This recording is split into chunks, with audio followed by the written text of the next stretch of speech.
Now, welcome just when we bemoan this tournament. It comes and gives us a weekend like we've just had. Lots to get through in the company of Rúaidhrí O'Connor of the Irish Independent, who was at the Aviva on Saturday. Ruaidhri, you're very welcome. Thank you, Joe. Eddie O'Sullivan with us too. Hey, Eddie. Hi, Joe.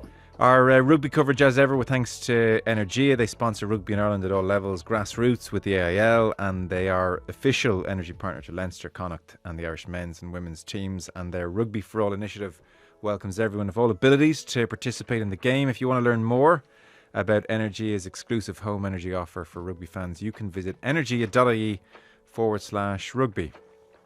So just some of the results to mention. Champions Cup, Leinster 25, La Rochelle 24. Harry Byrne, last kick of the game. Match-winning penalty at the Aviva Stadium. It does mean, by the way, of the group stages, Leinster now 30 wins in a row in the group stages, which underlines incredible consistency. Meanwhile, Sunday afternoon in the south of France, it was Toulon 27, Munster 25. Only 7-6 at half-time. That game came to life in the second half. And elsewhere, worth mentioning, Saracens beat Toulouse 20 points to 14. So Toulouse, should they make the group stages, will be very much on the road. So they've kind of scuppered their chances a touch. Meanwhile, we had a repeat of last year's final.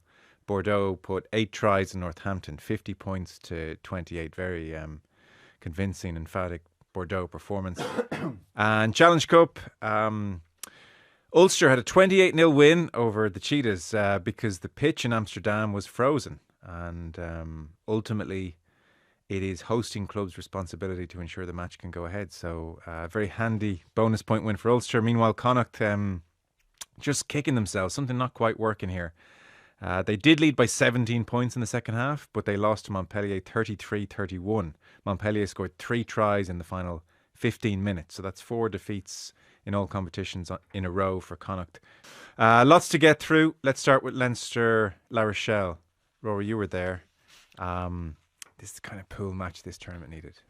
It doesn't deserve it, this tournament. It's these two teams have really, not single-handedly, because there's been other good games, but this rivalry and these games between these two teams have really just kind of kept this tournament's head above water in terms of quality and excitement. And like, there was other good games over the weekend. It does get better after Christmas, and we're almost into knockouts now, and people jostling for position. So pretty much every team is sending their strongest side, and this weekend there's proper things on the line in a lot of the games. So that's the tournament existential crisis is kind of a December conversation, and it just kind of gets better. But just as a standalone game, given what we watched over Christmas, how tough a watch November was, it was really, restorative, or like it was just reminded you why you liked rugby in the first place. It was such a thrilling collision between two heavyweight teams, neither at their best. I think both teams have come off that peak that probably wasn't as high quality as it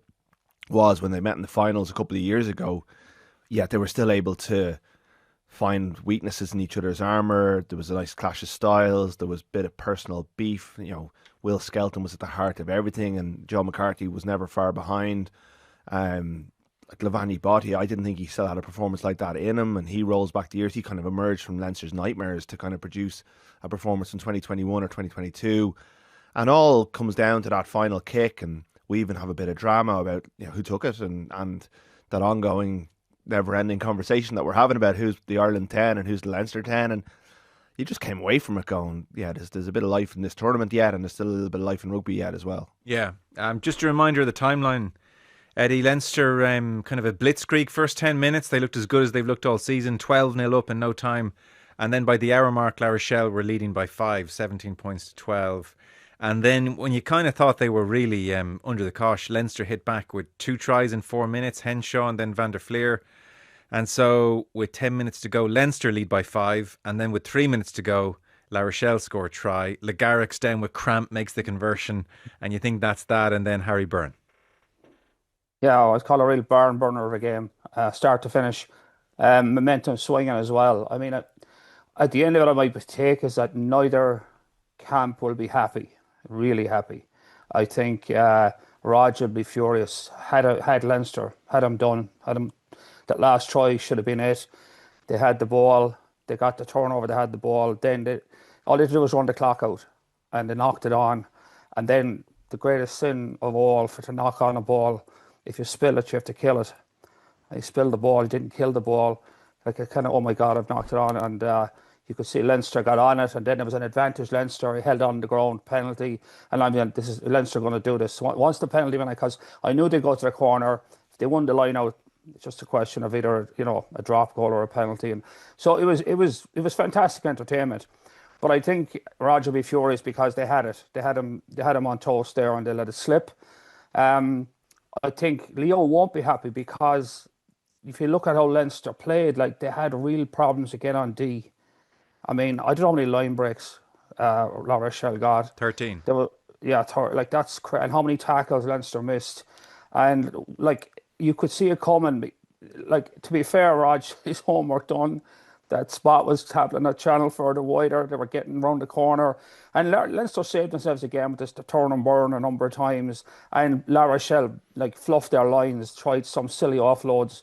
And there was one that was passed inside, and like it was a nailed-on try, and two players tried to catch it. It was two players on the ball. Either one catches the try, they fumble. So, like, Leinster were living, like, on their nerves at that stage. And you think they're really in trouble here. And then they pull out, like, those two tries that take control of the game again. So I to be honest with you, I mean, it was fantastic entertainment. It really, a game like that brings the tournament to life. We need more of those games. But from the coaching perspective, from the game management perspective, Raj really upset that he had Leinster on toast and they let it slip. And Leo will have to be unhappy with the fact that they can't keep defending like this and get out of jail. Yeah. And just remember one other little thing we forget, that try, Josh Kenny's try, his second try was a block down, which should never have happened. I mean, the La Rochelle player was the full back. He had forever on the ball and got a block down. That was a gimme, So, like, without that block down, Leinster lose the game. And I just think to get up this morning, I'm very relieved to have won it. Lots of good stuff there for Leinster in terms of their commitment, their never say die, their ability to dig out those two tries when they needed to turn the game on its head, but like not the type of command performance you'd expect that's going to take you all the way to win a European Cup. Yeah, it's really interesting because you could definitely interpret the game both ways. And, the way Leinster celebrated at full-time, Rory, I mean, they've celebrated semi-finals wins with less gusto. Like, I think it was a sense of a team understanding that they're massively depleted. Porter, Furlong, Snyman, Ryan Baird, Gary Ringrose, James Lowe, Jamie Osborne, Hugo Keenan, Jack Boyle, Slimani, massively depleted. And they're doing running repairs. I mean, Cullen has talked about that in recent weeks, like we've had no continuity. We're just trying to get through each day as best we can. And the thing they've been accused of most, which is big game mentality, shortcomings in that respect and a lack of doggedness, that was what they fell back on to win the game. Bit of luck, sure, and La Rochelle played their part. But, the celebration spoke of a team maybe that are like, we know we're not in the right place, but that there's something actually there to build upon. If they go on to have a great season, I could see them circling this game and saying, that was when we started to believe a little bit in ourselves. However, the 13 line breaks that he mentions, the 38 missed tackles it was, like nearly 40 missed tackles. And then, totally agree on the second try. Kenny's second try is a gift. But equally, the first try, after some good attacking play for sure, Tommy O'Brien off his winger and the back of Prendergast. But then it's a La Rochelle overthrow at the line out. So they're a great start, but they're sort of gifted two tries. And then, again, we are talking 5-6 butchered La Rochelle tries, right from Lavani Bottia, who could be my favourite player in some ways, on 20 minutes with two men outside him, just kicks the ball away through to the mix-up that he talked about with Hastoy and Wardy, I think. So give us the clear-eyed interpretation of all of that kind of stuff going on. I think I'd like to start by giving them credit because they did win the game, and they won the game from a position where on the hour mark, La Rochelle had gone ahead. They'd lost Kieran Frawley and they'd lost Paddy McCarthy. And I think on a list of players you don't want to lose, Leo Cullen would have had those two in the top three, along with Thomas Clarkson, who won the winning penalty in the 81st minute or the 82nd minute, having played the entire game at tight head prop and under serious pressure and did really, really well. They were able to arrest the momentum back from a position where Sam Prendergast was playing at fullback and was left one-on-one with the Fijian-born centre whose name I've been struggling with all weekend, so I'm looking it up. Denavuku. Amazing. A brilliant tackle, and he follows it up by playing a huge role in a choke tackle on Penvern, the loosehead prop, who I'd say is currently ducking down in the middle of a video review room because he was at fault for a few big moments for La Rochelle. They go up the pitch, they punish a poor kick by Dylan Lades, and then two of the 32-year-olds who are currently are the topic of Leinster and Ireland are too old, managed to race up the right wing with unbelievable first acceleration, but also an ability to sustain their speed. That's like Andy Farrell must have been on his feet watching that, going, "Hang on a second, these don't be writing these two off." And then they lose it again, and they come back, and they're the ones who are calm in the moment. So I do think they deserve a lot of credit for that. And their scramble defence in general was very, very good. I mean, Farrell must have had his heart in his mouth watching Jemison Gibson Park corner flag repeatedly and throw his body on the line as the last-gasp defender over and over again. I mean, he's such an important player for Leinster and Ireland, and here he is putting himself in danger. Andrew Osborne, who comes on for Frawley and gets subbed off for Harry Byrne, so it's not ideal for him, a young player, and he did have a couple of mistakes. He made two incredibly important defensive interventions in the same phase of play. So they have to take pride in that part of it. But then they have to also interrogate why they were scrambling in the first place. And they've invested so heavily in this defence under Jack Nienaber. Why is it getting shredded repeatedly by a La Rochelle team that does have a lot of pace and has a scrum half who I thought was... He may replace Bottia long term as one of your favourite players, Joe, because I thought he was brilliant in the Garrick, and he's just unfortunate that DuPont has a couple of years left in him. But his range of passing was every bit as good as Gibson Park. He stretched Leinster, he made them think twice. But they showed every other team in Europe what you need to do against this team, and like Ulster did it a couple of weeks ago as well. They are being shredded front up. That's what happened against Northampton last year as well. You've invested heavily in this, and yes, there are fallbacks, and Nienaber has built in that scramble as part of his defensive system, but that front line is getting beaten too easily. And you're talking about an Ireland starting centre and an All Black in midfield. Yes, they're betting in a pairing. Henshaw's having to compensate a little bit for Prendergast's tackling, I think, and he's getting held a little bit narrow. That might be part of it. The wingers were both really good, but there was just gaps there that they need to clean up. And there's also just a concern about how they lost their way within the game. They started so well, La Rochelle started slowly, but it was La Rochelle who were the aggressors, who were in control of the game and possession for long. They didn't have control of the scoreboard, but they had control of the game. At home, Leinster lost control of the game. Now they wrested it back and were able to score in flurries, and it won them the game. But watching Bordeaux yesterday and knowing that Toulouse will probably get better, and now there is scope for Toulouse to arrive in Dublin on the back of a Six Nations in better weather. And there's also Leinster, unless things go badly wrong for Glasgow and Bordeaux next week, Leinster are likely to be away in the semi-final, probably in either France or maybe even in Scotland, depending on how things go with seedings. So they're going to have to win games in more difficult circumstances, and they're going to have to be ready for good attacks. I think this field in this tournament this year is deeper than it has been for nearly a decade. I think Bath, Toulouse, Bordeaux, Northampton, despite yesterday's result, the Stormers, despite yesterday's result, will all fancy their chances against Leinster. I don't think they're as far ahead as they have been, but maybe that'll suit them. Maybe all these battles will stand to them. But right now, I think Eddie's right. They've got huge. They can enjoy the win, but unless they address the shortcomings, they'll be in trouble in the quarterfinal, semi-final, final. Yeah, Eddie, I suppose the shortcomings are so glaring that they can't be unaware of them. It's a difficult question to answer, but do you suspect they're going to tidy this aspect up? Well, Rory made a great point there that on the plus side of the balance sheet this weekend was they had huge issues with injuries, key guys missing, and even during the game, and they dealt with it really well, and they showed tremendous drive and commitment. They showed tremendous tenacity. They showed tremendous moxie at the end to get the result. So that's the plus side of the balance sheet. But the obvious negative side of the balance sheet is their technical and tactical stuff. Like technically, tactically, their defence is in huge trouble. And I'm not going to expound on what Rory said, but he's on the money. We've talked about it anyway last week. Attack-wise, they're still fairly predictable attack-wise, and they did get some good tries. But at the end of the day, I still think they're going to, against, we say, teams that have a better defence on the day, they may find it hard to bring them down. And then there's the discipline thing as well. 2 yellow cards again. And I think the missed tackle thing, I think that's all part of the defence, because that feeds into how their approach is to defending the football. The line speed is so crazy that you have no wriggle room to adjust if an attacker changes his line. Now, if you just think about it, it's like if you drive a car to a junction and you don't slow down, it's very hard to turn left or right. So once you're coming up at 100 miles an hour and a guy steps away from you, you usually slip off the tackle. So that's where a lot of the missed tackles are coming from, is their line speed is insane. And that's part of the system. The second thing is they are on the verge of being offside all the time because they're trying to get off the line to shoot the space down. So they're vulnerable to being caught for offside, which can lead to yellow cards for persistent infringement. So you're in that territory every day of missing tackles, giving away consistent penalties, getting yellow carded. And then even some of those tackles, because they're so crazy, you can slip up and hit someone on the head. So you're in that area where you're high risk on D.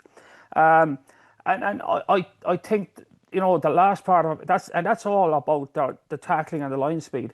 And I still think that they have this capacity to look very good when they can slow the ball down. And part of slowing the ball down is hammering the rucks. Every ruck's a brawl. And again, you're going to pick up penalties there because you fall the wrong side. So their defense is that so narrow, so driven, so one-dimensional in its approach, is that it's vulnerable on a number of aspects. Number one, getting broken with major line breaks, hard to recover from, and secondly, get yourself in disciplinary trouble. Now, want to tie one point in with that is that Rory's point about the injuries, and I take that 100%, and a huge credit on overcoming that. When all the fresh guys come back, the defence isn't going to change. It's going to be the same defence. Will they do it a bit better? Maybe better guys on the field, more experienced guys, maybe. But we don't know that, Yeah. The way you talk about that defence there seems to have a lot of cons. Yes, because it's an all or nothing D. It works. It's claustrophobic. If you get in front of a team with that, it works well on the day. It's very difficult to break down. No time on the ball. You've got to be pristine in your passing. But when it starts to falter and slips, like the price you pay is catastrophic. There's major line breaks. So I get the sense you'd rather be 8 out of 10 most days rather than 10 out of 10 and the odd day than a 2 out of 10. That's the problem with the blitz. When it's 10 out of 10, it's impossible to break practically. I mean, teams have traded on it. I mean, South Africa have won World Cups on this. Teams couldn't deal with it in the World Cup. But when it goes wrong, when it malfunctions, you see the price of it. And sometimes, the final point I make, the malfunction is that the other team are just very smart. They know exactly where the weakness is, and they pull the trigger at the right time and they do it well. And then that system is cooked once you start throwing the right passes at the right time around the corner. I don't suspect Rory in Arbors for turning. No, absolutely not. Unfortunately, he's not doing media today. I was looking forward to. I thought he might be next up on the roster because I think it would be really interesting to see what he thought of it. But like South Africa won a World Cup with 3 1-point wins, and like France did shred them in that quarter-final game. But he had Handré Pollard kicking everything that was going over. Did he play against France? I'm struggling to remember exactly. But Pollard obviously comes in the England game. But they have almost the perfect blend of incredible rugby players who also have the best athletic profile in the world, with a bench of monstrous forwards who would get into pretty much any team in the world. So yes, the system worked, but he was playing with the best tools available. I'm not saying the Leinster players are mugs, but when you're dealing with a club side, like it worked with Munster to a point, but then when Munster got to the semi-final against Saracens and against the Scarlets, who played a kind of a really expansive game back in 2016, they got shredded. So when it came up against Northampton and an attack coach in Vesti who put a lot of thought into it, or Ron O'Gara, whose entire job as a player was to pick apart defences. I know things have moved on, but he was one of the best and cleverest attacking 10s we've seen. That they know how to do it. We've heard Andy Dunn explain it several times in terms of like set up midfield rucks. There was a lot of midfield scrums in the game. There are no even the Arbor would say no system is impenetrable. What he has done is he's found 2 really quick wingers who close the gaps really well and are able to react in the way that Colby and Arenze were do for South Africa, and that's a big asset for them. And I think Kenny is an unbelievable find, and Tommy O'Brien is just going from strength to strength. So but I just don't. I don't know if it suits the Irish players and the Leinster players. I think there's a reason that Andy Farrell hasn't. It would have been easy for Andy Farrell to go, okay, this guy is in. I should replicate this because they're repping it all the time. And Andy Farrell is an aggressive line speed defensive coach, but he's not as aggressive as Jacques Nienaber. And there's got to be a reason for that. Yeah. And they cough up too many penalties, and they do it in flurries as well. The 2 yellow cards had La Rochelle had a better line out. And I'd say Donnacha Ryan was really annoyed with what he saw from his team. They were under pressure, but they had a couple of 5 metre line outs that went astray under pressure, but still you would expect they have a very good maul, La Rochelle, and they never really were able to get it going. And the Leinster have to accept that although their pressure played a part, La Rochelle were not at their best, particularly in that first 20 minutes when Leinster did their scoring and ran out of gas a little bit, having not given themselves enough room on the scoreboard. So they have to be realistic about what they were up against on Saturday, which is a La Rochelle team that has incredible potential in the short to medium term with some of the 23-year-old stars that O'Gara's either gone and recruited or put into his team, or 20 in Devakunu's case. This is a team at the start, it's still in transition, that was able to hurt them. Whereas Bordeaux, who are looking like, obviously someone could take Bordeaux out along the way, but at some point you have to bank in that you're going to face them. When you're looking at Jalabert getting the ball wide to Louis Bilberet, well, he's not going to need to pass the ball inside to a prop. He's going to burn you on the outside. They were lucky that it was Ohio West who ended up with the ball in his hands in space on the wing rather than Jack Nowell or one of the wingers. Part of that was that their defence engaged the other players, and that was what the chaos that ensued. But there's worries. Like the discipline will be a big thing as well, and that's a wider thing. Like we'll talk about that with Munster. I think when you count in advantages, Ireland gave away 25 or 26 penalties against South Africa in that game in November. Discipline across the board is a problem with Irish rugby. What are we, 6 years after Joe Schmidt left, that seems to have gone off the scale. So there's a lot for them to work on, but they're doing it from a position where they're going to top this pool and they're going to go into the knockouts. Not in the position probably that they wanted to be in terms of being top two, but they're really well set because they've dogged out a couple of games. I just think, Joe, jump in, quickie. And I was going to make this point anyway, but Rory brought it up earlier. Sam Prendergast made 2 fantastic tackles from full back right under the bin. Really, like I really thought he was going to get run over. But having said that, again, you could see La Rochelle targeted him on their starter plays a lot of the time when they just wanted to go up the guts, just isolate Sam. And it's the bicycle against the bus.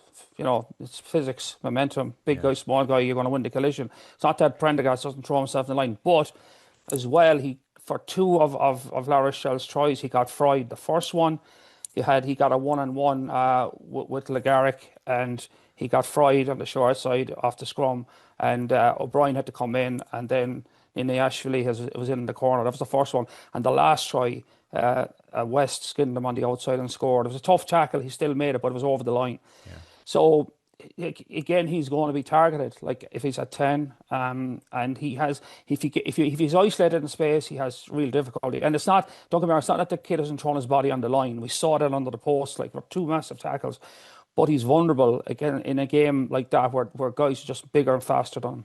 No, it's a fair point. It's not going away, unfortunately. By the way, from a coach's perspective, I'm not sure that the one-off scrum and they go short side and it's a 2v2. To be fair, I'm not sure I'm putting one of my worst tackler on the team as one of the 2 guys there. You're going to turn that into a 2v1 pretty quickly. Like, should he not have been somewhere over open side? Do you really put him 2v2 on a short side?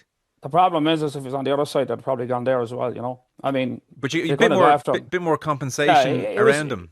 Yeah, I mean, they could have got a little bit more support done, but defending at scrums is once a team decides to attack off a scrum rather than picking and driving, everyone's got to cover, everyone's got to pick their man up. It's probably the most exposed place on the field at the moment. You know, there is no hiding off a scrum at the moment, and unfortunately, they could have put him on the other side, but I have a feeling they would have gone after him that side as well. Okay. Anyway, they were on their goal line. It's tough. It's tough. It's a very tough defensive situation. What I'm saying is that teams will go after them, and even apart from those 2 moments, you could see La Rochelle on their starter players where they're just trying to, play some set of phases and go up the guts and get some momentum. They were right down his channel, and guys are trying to help him. But look, it is what it is. It's something he's going to deal with. And again, we're not talking about Ireland, but it comes into the thinking around Ireland as well. In the Six Nations, that won't go amiss on all the Six Nations coaches, you know. And what about his performance then overall? Like some lovely touches in there as well. Like he delays the pass, I think, for Doris in the build up to the Van der Fleer try. The first 10 minutes, you can see him pulling the strings. Missed 2 kicks, which significant in a tight game potentially. When you throw all aspects of his game into the pot, Eddie, what does Andy Farrell sitting there think with Paris on the horizon? Yeah, I was watching the Munster game yesterday, and I was thinking, yeah, if you were picking the Irish team tomorrow, I think Crowley edges it. I think he's back in the hot seat, yeah, that's what my take. No, there's not much in it, but I still think the pendulum swung a bit back to Crowley. But look, we're not picking the team to play yet. But I think at the moment, I think Crowley just shows a little more balance to his game, and defensively he's solid as well. There was the added subplot as well of Harry Byrne. I'll take this. Yeah, well, I wouldn't. I think it's a 3-way battle now, and that's from what I hear, Ireland are very impressed with what Harry Byrne has been producing in the last while. I think just to jump back slightly, Cullen often gets a lot of criticism, and you're never sure who makes these decisions. But I thought the proactive decision to replace Andrew Osborne with Harry Byrne and put Prendergast the fullback really worked out. I thought it was It dovetailed well. They dovetailed well. They played a big role. Prendergast did really well to keep the ball alive, and then Byrne helped them, and then they obviously got the ball out to Henshaw for the try, and obviously they had that little conflab, and Harry told Caelan Doris, "This is mine." And he came on and he kicked the first restart. At that moment where Leinster were wobbling on the hour mark, he kicked the restart short. He missed his first conversion. He hit the post, but it was significant that he took the kicking duties off Prendergast, who had missed 2, but still, he's the starting out half. He's the Ireland out half most recently, and he probably was in his right to say, "Feck off, I'm still hanging on to the tee," but he didn't. And Harry, I think, kind of showed a bit of alpha there and kind of made sure it was him that was the one who was going to win the game. But it also suggests, it's not like whoever shouts the loudest gets the kick. There's obviously an understanding amongst the team and teammates that Byrne is the better kicker. So if Byrne says, "I want it," he gets it. It's not like, "Oh God, Harry, I'm so convinced by the way you've shouted at me," said Caelan Doris. It's not that. It's, we understand Harry's a better kicker. That's what that speaks to. That's at this stage of his career. I think that's correct. I think the stats will back that up. But it's one of the great frustrations. Kicking data is not brilliant out there. But Byrne's record, I think, in URC and Champions Cup this season is, the percentage wise, is better. And obviously they trust him more from. It wasn't the most difficult kick of the. In fact, it was the easiest kick of the afternoon because they were all touchline conversions pretty much. But it spoke to a trust in Harry Byrne that the players have, that the Ireland captain has. Because if you said to Doris, "What are their 2 kicking percentages?" He doesn't know. No, the team don't know the percentages. They just know who the better. Byrne didn't give Doris Byrne just took the ball and said, "I'm kicking this." He took it off Prendergast. Prendergast had the ball first, so it was very interesting dynamic. And I'm not suggesting anything beyond the fact that it was just Byrne felt better in that moment than Prendergast. Oh no, felt compelled to give him the ball. It's more than feeling better in the moment. Yeah, I'm a better kicker than you. That's what it is. Well, he's also 26 years old. He's older. He's been around the block a bit more. He's probably more mature. He's the more dominant personality there. And from what we hear, Prendergast is the player who runs the week the best. But Byrne, I think, has muscled his way back in Leinster, and he's waiting for his chance to do the same in Ireland. And we got to remember that Andy Farrell picked Harry Byrne in Six Nations squads in 2021 when he was only a 21-year-old. He was Sam Prendergast before Sam Prendergast emerged. He was the one that they wanted to back up Sexton, but injury just kept holding him back, and others got ahead of him. It reminded me the kick of Ross Byrne against Australia, a kick that just changed Ross Byrne's. Like, Ross Byrne won a Grand Slam off the bench. He played every game at pretty much 4 of the 5 games. He closed out a game against France in the last 20 minutes, all on the back of one kick against Australia and his form at Leinster, obviously. But Farrell sees things like this, and he places an awful lot of importance on them. If you step up in that moment, your credit goes. That counts for an awful lot. And I do think you watch Le Garrick slotting every touchline conversion. Yeah. You watch Ramos generally for France. The Ireland, both Crowley and Prendergast, don't kick those as regularly as they should, and Byrne isn't at that level either. Ireland, why are we not aspiring to having kickers who are able to guarantee the 5 turns into a 7? And if Byrne can do that more regularly, and he does his defensive work, and he's not as brilliant as an attacker as Prendergast, but he's very good. He puts himself firmly, and if he starts against Bayonne, and I think injury held him back from starting last weekend, but they could switch it up this week. He's right in the mix, as far as I'm aware, to be in that Six Nations squad. And also, if he goes well at next weekend, I certainly think the 23 for Paris is right in his radar, if not the starting team. Do you like Byrne, Eddie? Yeah, I give a lot of credit, because if you go back a few weeks, like a month or 6 or 8 weeks, he wasn't in the discussion. But I think he's played his way It's interesting as well um, that Leinster have been pushing him into that position. So whatever he's doing in training, whatever he's doing around the camp, he's making enough noise that Leo's considering where we are now, where we're always talking about that he could overtake Prendergast. We wouldn't have had this conversation 2 months ago, it wouldn't have been on the table.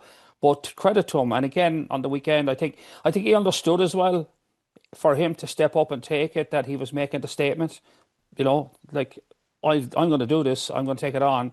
Like, it was the easiest kick technically, but it was the toughest kick of the day because kicking is about what's between your ears a lot of the time. And to step up on that and say, I'm going to kick this is for the whole bag of chips.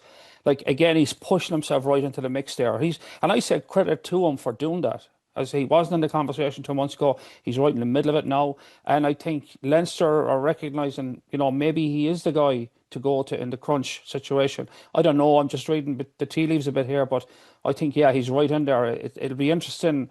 He'll definitely be in the Six Nations squad. But that first selection, like, if things stay on track, that first selection for the French game is going to be very intriguing as to who gets that 10 shirt. But he's right back in the mix there. Yeah, okay. Anything else before we move on to Toulon Munster? Joshua Kenny worth the mention. Joshua Kenny's definitely worth mentioning. I think the big thing, Joshua Kenny was excellent and is firmly in Six Nations contention. Speed kills, and it's something Ireland haven't had. And James Lowe has picked up an unfortunate injury, but it's glaring watching Kenny compared to Lowe. The current version of Lowe. It's a real kick up the backside for Lowe, and he needs to find something. If he's back this week, Kenny could end up a fullback. Who knows? And O'Brien as well, guys. O'Brien he's actually tearing it up with the ball in his hands. He's a big unit, and geez, when he gets into open space and he pins back his ears, he's off to the races. So, like, to Leinster, like Lowe and Mac Hansen was a guy who was nailed in like not too long ago. Like, you just think again now, the two wings in the Six Nations could be the two boys who start for Leinster Saturday. Yeah. The other thing, Joe, is the injuries are heading in a really bad trajectory for Ireland. The word on Andrew Porter is not good. There's an update coming later today which might provide more clarity, although often with these ones there's less clarity when they're more serious. Paddy McCarthy picked up a foot injury, which is worrying because foot injuries often take a long time to clear up. On Porter in the paper, you were saying calf could be 8 weeks. Could be 8 weeks, yeah. I'm still waiting for kind of full confirmation, but that's kind of the word that's gone around. That means he will put him out of the first couple of rounds of the Six Nations.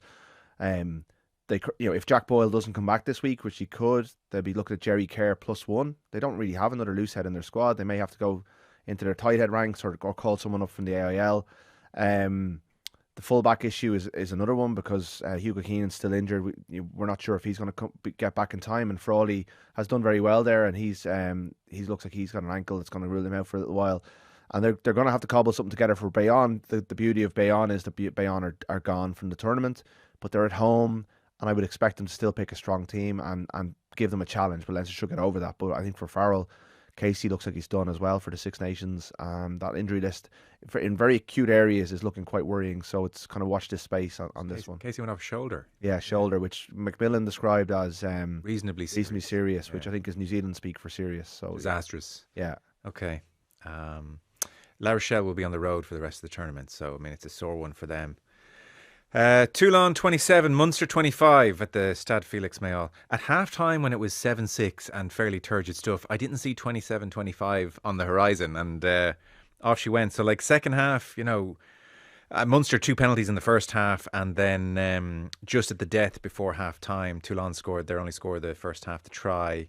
Tyke Byrne in the bin. Munster conceded 14 points when Byrne was in the bin. It was very costly 10 minutes. But second half, I mean, on the 65-minute mark, Munster were 9 points down, and then to their credit, Jack O'Donoghue 68 minutes with a try, and then Farrell with a try on 71 minutes, and suddenly Munster are leading.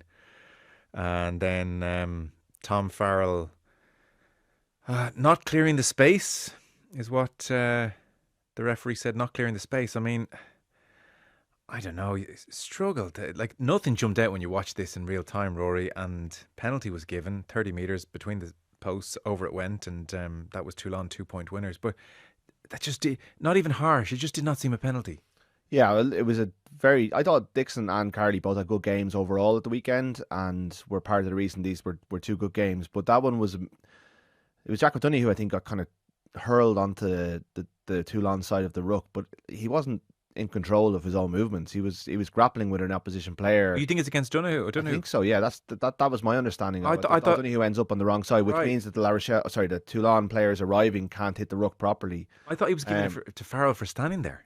Well, perhaps maybe my read of it is wrong, but certainly between the two of them, I didn't see enough of an offence to give a game-winning penalty in that moment. So it's very harsh. You got to be squeak like the breakdown. Every breakdown you could award 3 or 4 penalties, and it's always usually in the last 3 or 4 minutes. Referees, unless it's really glaring, they swallow the whistle because there's not really you don't want a match to come down to something like that. Yeah. Now there was still not time for Munster to go up and have one last attack, and they ran aground, and then they found themselves, rather than kind of trying to come back and win it the way Leinster did, they found themselves trying to hang on to a bonus point. And I do think they were overwhelmed a little bit by Toulon's power in that second half. And I thought McMillan I think he's just so good post-match in terms of, he could have easily zoned in on that decision and thrown his toys out of the pram, but instead he laid the blame on his own players' door, not in a bad way, but just, we have to be better.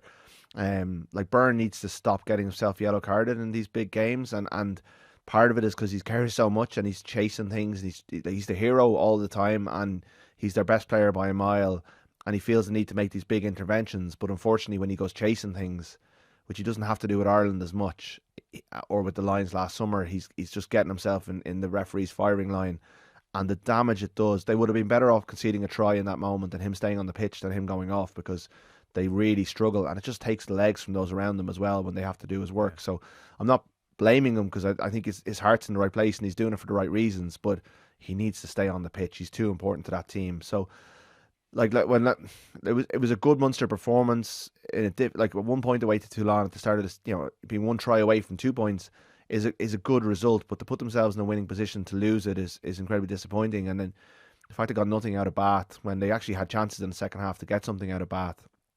It all comes down to this game against Cast, and there's a kind of widespread assumption that Cast are going to send over the usual Cast thing, but like Cast got to knockouts last year. Cast have something to play for here. So, and Munster, I don't think Munster have got to a point where they can take anything for granted in Europe anymore. Even Gloucester's second team calls them, they really struggle to get 4 tries against them. So for Munster, home knockout tie is gone, out of the question. It's just, can they get through here? Get to knockouts. Yeah. It's the first knockout game essentially, which is, they're going to end up losing the quarterfinal or the last 16 game, and it's going to be the same story again. I guess you just got to get there first, but it's like that wasn't the one that they'll look back on with great disappointment. They did a good job, and look, they got themselves in a winning position and they lost it, but I think the better team in that second half won the game. Eddie, sorry, do I have that penalty decision arseways at the end? It was against O'Donoghue, not Farrell? I don't know is the honest answer, because it's such a bad call. We don't know who the infringement was against. Like that'll tell you everything you know about the bad call, is we don't know who he was penalising. I mean, there's 3 types of calls the ref makes. There's the good call, there's the non-call he should have made, and then there's the bad call, and that's right in the bad call category. Because I looked at that over again a few times, and I'm saying, where is the infringement here? Who broke the law? And nobody broke the law. And to make that call, which effectively decides a game, is just dreadful. I mean, he's a good referee, but just in those moments, there's a head wrecker. Overall, though, I thought Munster were excellent. I thought they were really, really good. Now, where did that performance come from? Interestingly, I thought defence. And you can imagine the talk during the week in camp. We're going to Toulon, who are a pretty buttoned-up outfit. Sunday afternoon, sunny Mediterranean climes. If we don't defend well down here, man, we're just going to get shredded. And the shredding in Bath would have been very much in the psyche. So I think the whole week it was about the defence, and they defended really, really well. Apart from the yellow card stuff, which again I think Ty Byrne, he's so good on the poach that he gets poaches nobody gets. He goes for ones that he's never going to get, and he gets in trouble, and that's part of his psyche. But overall, I thought they defended really, really well, and that kept him in the game in the first half. It was unbelievable that 10 minutes before half time they were leading the 6-0. Yeah. They hadn't really had the ball. They had a couple of sorties. They won a couple of penalties. They kicked them, and their game plan was working well. Attack-wise, they weren't taking too many risks. They were punting the ball deep. Their kick chase was good. But they defended like a team who were defending for their lives. Like that psyche was that we've got to work harder, we've got to get off the line, we've got to make tackles. They did all those things. And as a consequence, I think Toulon just threw ball on the ground, all on the ground, ball on the ground, passes in behind players. That pressure that Munster brought, like Toulon were so frustrated. And it was all down to the fact the pressure Munster were bringing. And I thought at half time, I'm thinking, geez, they've had a really good game plan, what they're doing with the ball, and their defence is working really well. And even the second half, again, to talk about their attack, which again has struggled this year a bit, I thought that when they had to move the ball and they went to the edges from deep, they did it really well. And the 2 tries they got were really, like, the Calvin Asher was very well worked. One of the things they did this week, which is interesting, is they obviously saw that the Toulon defence got compressed easily. So a lot of the passes came from Casey to Crowley across 4 forwards or 3 forwards running a hard line. And that compressed the Toulon defence. And then they got the edges. And that was Calvin Ash's try, really. Yeah. Those passes went across 3 potential ball carriers, but it goes to the 10. And they caught Toulon the edges. So I thought really good game plan, really well put together, well executed, and it almost got them home. And at the end of the day, a shocking referee call was the killer, you know. Yeah. And I thought at the end, the way they fought to hold on to the bonus point was excellent as well, you know. So I would say for me, probably one of the best Munster performances of the season, to be fair, you know. Something good to build on, but frustrating that they didn't get the result. And again, I keep thinking, like, if you go to France and talk about Munster, they still have great credit in France. Like, we've been critical of Munster, and the other URC teams don't maybe rate them as highly. But in France, Munster still have this kind of gravitas about them. And a game again like yesterday would reinforce that in French minds, you know. But I thought overall they were very unlucky. They played a really good game. And I would say they're fairly happy where they are. Again, unfortunately, they were going to have a tough climb in the tournament, but I would say that was as good a performance Munster have had in a long time. Probably for me, the best one of the season. Right, okay. I guess, look, nobody's going to want them coming to their home patch either. That's the other side of the coin. You were nodding your head there when Eddie said best of the season. Yeah, I think certainly up there with Croke Park. And again, it was their defence that day that really shone through, and their ability to frustrate Leinster and then hit them on the counter, and their attacking efficiency. Who's running their defence again at the moment? Dennis Leamy. Dennis Leamy. Formerly of Leinster, who would have learned the Leinster defence system of Stuart Lancaster. So it's more, I think Munster, the 3 other provinces all play quite like Ireland and quite mirror the way Ireland play. And I thought someone made the point to me yesterday that defensive spacing was very good across the pitch. They were much wider than Leinster were. At half time, Bernard Jacomite said that. He said, like, the spacing is just spot on. Yeah. Right across the width of the pitch. Van Gran, in the way he said, remember Gary O'Neill a couple of years ago when he was Wolves manager, was very happy to show his work. Van Gran, after he beat Munster, was very happy to sit and tell us how he'd done it, as you would be against your old team. And one of the points that really resonated was, he said Munster are one of the best teams in the European Cup or the Champions Cup at defending from their own 22 to the halfway line. But you get them on the 5 metre line, they're one of the worst. And Bath were able to win penalties, kick to the corners, to get their maul going, get their big carriers going, force them to cough up penalties, get players, get Burns sent off.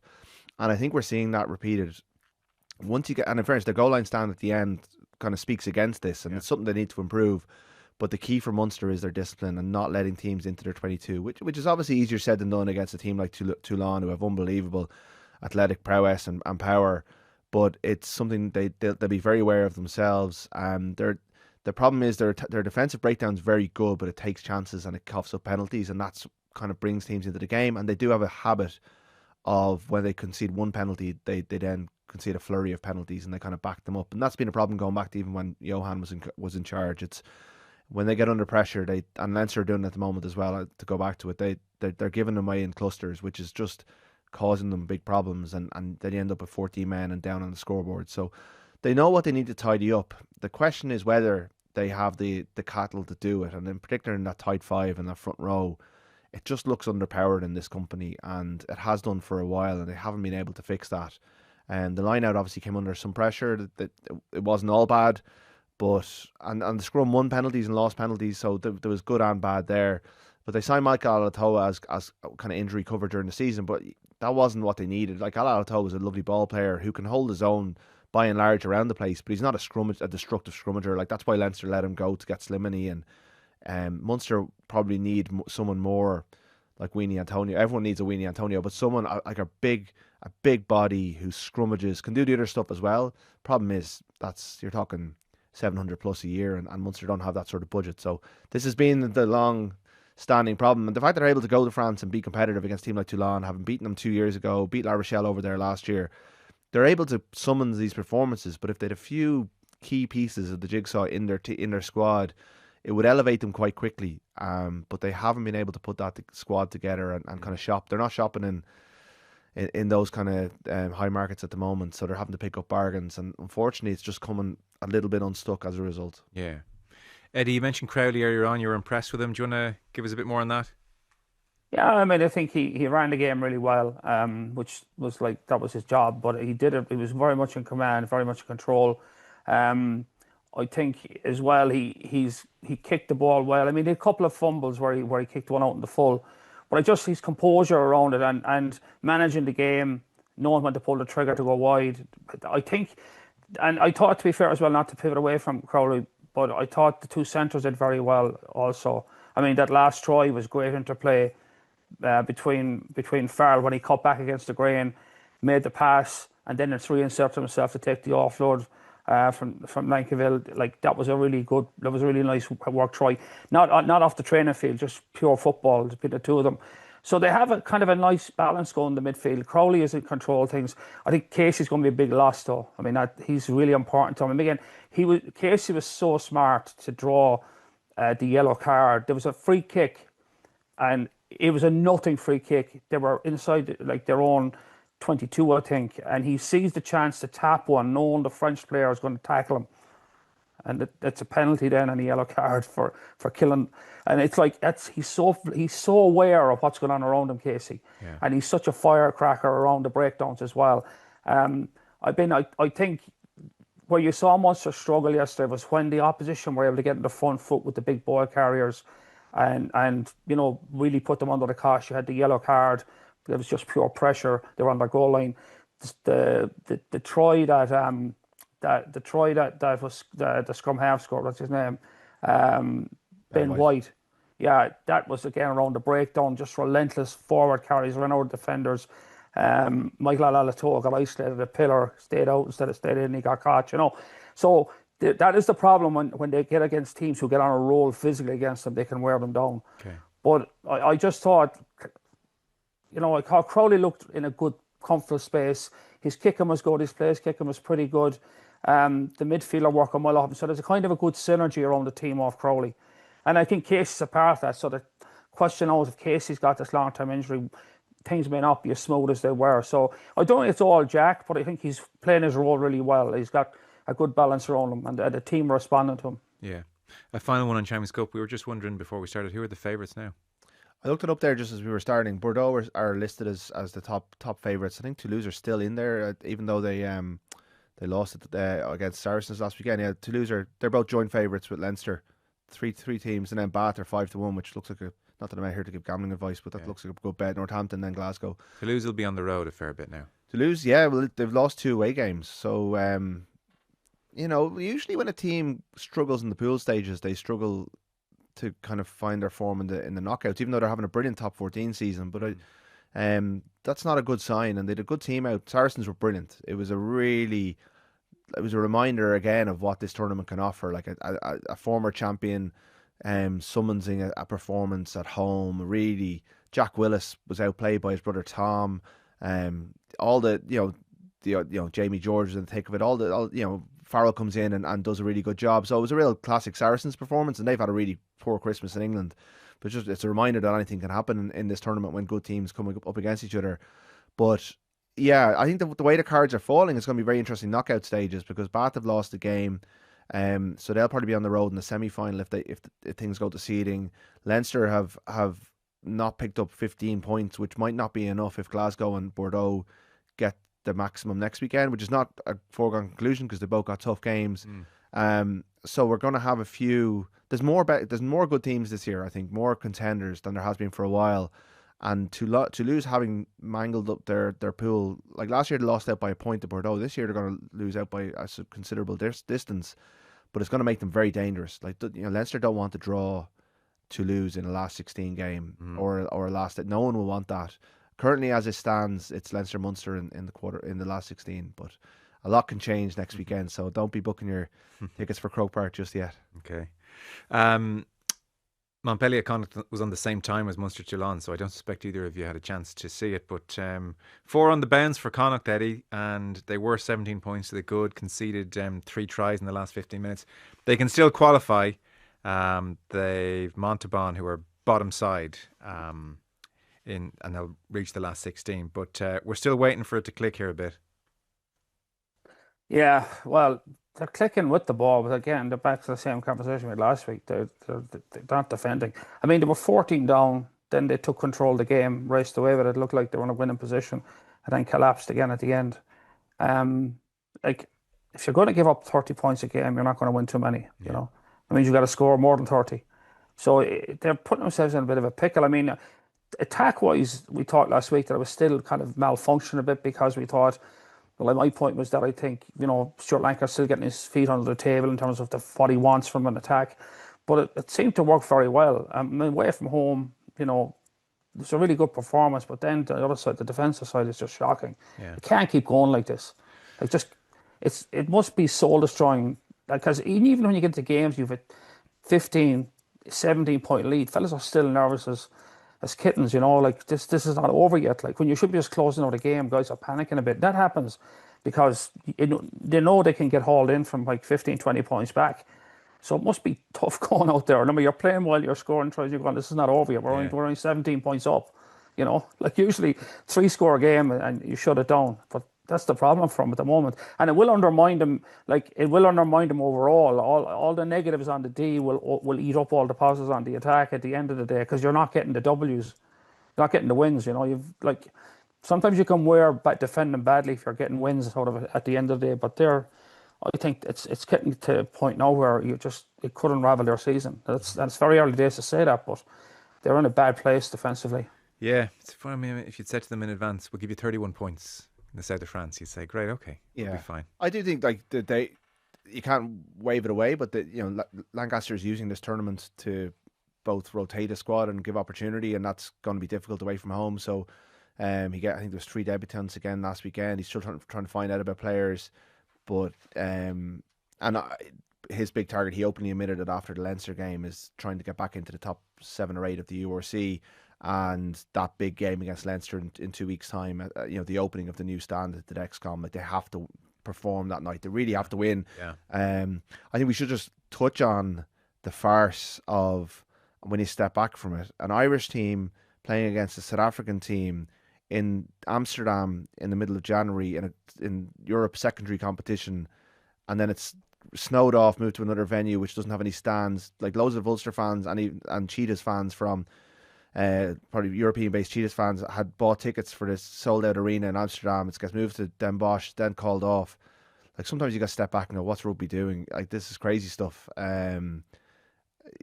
It should beg questions about it. Why the Cheetahs are in this tournament, and if they're in the tournament and you're going to be playing games in December and January, maybe let's look at Southern Europe as a neutral venue, or play games in Bloemfontein if you have to. But there's a lot of people would have paid money to go to Amsterdam. I'm sure they had a lovely weekend if they got there. I know there was massive problems. You can't foresee the massive barrage of snow that was brought, but at the same time it is December, January. Yeah. Sometimes you have to step back and go, what are we doing here? This is kind of crazy. It's a big travel hub, cheaper to get to, easier to get. Oh, look, I'm sure there's lots of good reasons for it, and you're trying to grow the game, and hopefully some locals. Netherlands has just produced the latest All Black second row, so maybe there's a growing rugby market there, and but at the same time, it's a bit farcical. No, it is a bit. Okay, fellas, my thanks to you both, Eddie O'Sullivan and Rory O'Connor. Appreciate it. Our rugby coverage again with thanks to Energia, and we'll talk again soon. Cheers, guys. Cheers.